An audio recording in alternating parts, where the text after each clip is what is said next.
En 2018, en visite aux îles Fidji, Meghan Markle avait écourté une visite d'un marché prenant pour prétexte la chaleur et l'humidité. Mais selon Rob, voilà un livre que Meghan ne lira pas au petit Archie sur son banc. L'écrivain Robert Lassay a publié un ouvrage intitulé Back Love Brothers dans lequel il revient sur les relations tumultueuses entre les deux fils du prince Charles. Dans celui-ci, il n'évite pas le sujet Meghan Markle puisque selon lui cette dernière a joué un grand rôle dans la rupture entre les deux frères. Il évoque les accusations de harcèlement à l'encontre de la duchesse de Sussex et revient sur un épisode gênant pour cette dernière, datant de 2018. Meghan Markle était alors enceinte d'Archie, et le couple royal avait fait le tour de l'Australie et des îles Fidji à la rencontre des populations.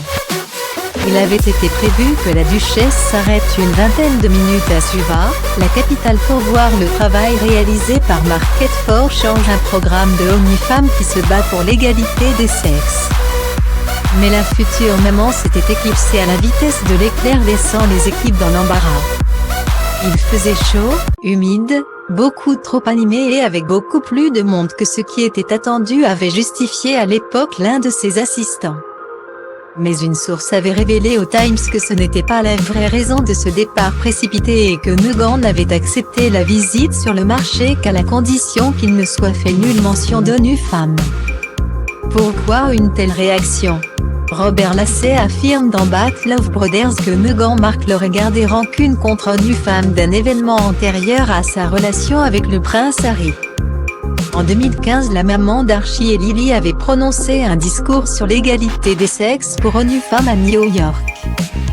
Alors interprète de Rachel Zen dans la série américaine Suis, elle avait été acclamée par le parterre d'invités dont Ban Ki-moon, alors secrétaire général de l'ONU. Robert Lassay explique, Meghan avait côtoyé des gens comme Hillary Clinton.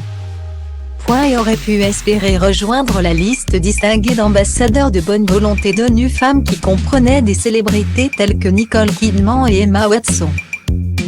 Mais à l'époque d'avant Harry, ONU Femmes n'attribuait à l'actrice du câble qu'un rôle mineur de supportrice de la cause. De quoi donner envie à l'ancienne comédienne de se venger quelques années plus tard selon Robert Lassay qui confie les propos d'un scénariste hollywoodien au sujet de l'épouse d'Harry, Meghan ne supporte pas bien ce qu'elle perçoit comme un rejet. Elle est gentille et souriante jusqu'à ce que vous vous mettiez sur son chemin ou que vous ne lui donniez pas ce qu'elle espère.